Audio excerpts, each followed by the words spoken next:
Okay, this is the third time for me to announce the end of fail steps, uh, but I have to do that once again because previously I didn't make a planalization of my dummy gate, so final pattern contains a wavy shape.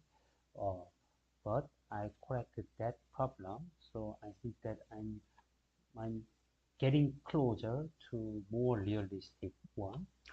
And this is one shows the top view of an inverter. So as I shown again and again, this is corresponding to stripping for P MOSFET and stripping for an N MOSFET. Okay, so now let's go to this box, and here we have a STI. So let me just skip this uh, STI.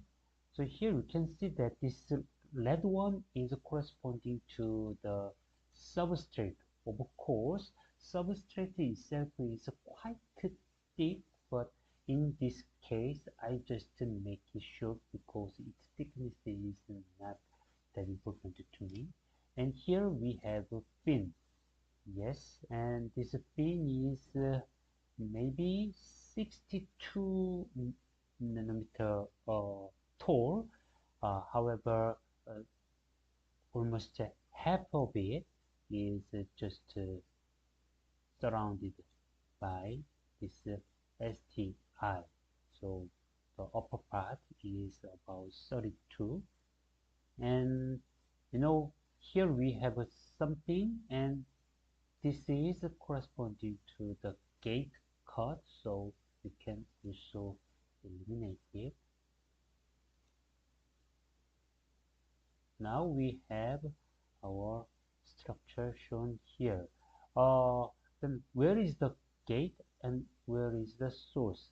So gate, you can find it here. This is a gate metal, and of course this guy is corresponding to the dummy gate, and you can clearly see those those fins are there, 3 fins per each transistor. And where can you find tungsten and liner? These are corresponding to our, yes, these are corresponding to our source and drain, and they are separated, and it's just to eliminate them. Okay, now we have a more clear view on the shape of our structure.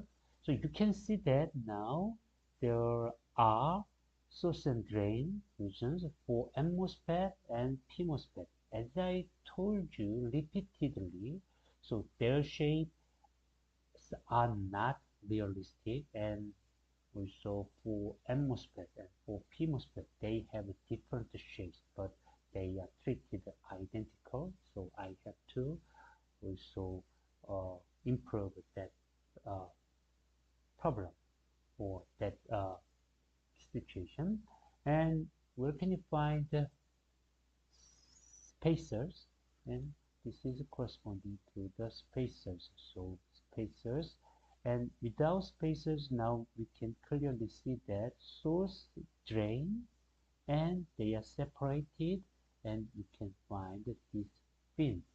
So high K, when we eliminate high K, oh, yes, so here we have a high K, and without high K, so now we can see that this is corresponding to the shape. And yes, so I think that more or less that's it for this structure.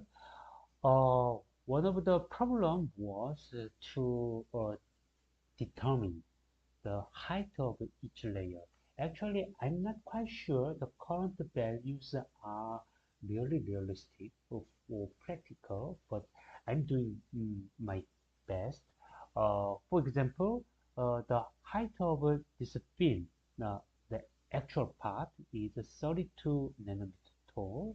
Yes, this is corresponding to more or less ASAP7 PDK, but um, according to research reports, actually the tall or even taller pins are reported, but well, I just follow the values taken from AS87 because I have a plan to match my calculation with that of ASAP later. Okay, so well, now I see that although even though I have to improve these source and drain part, but anyway, from the top view now it looks just okay. And now we have to introduce local interconnect. In the next video, I will immediately come back to show you the local interconnect fabrication. Thank you and see you later.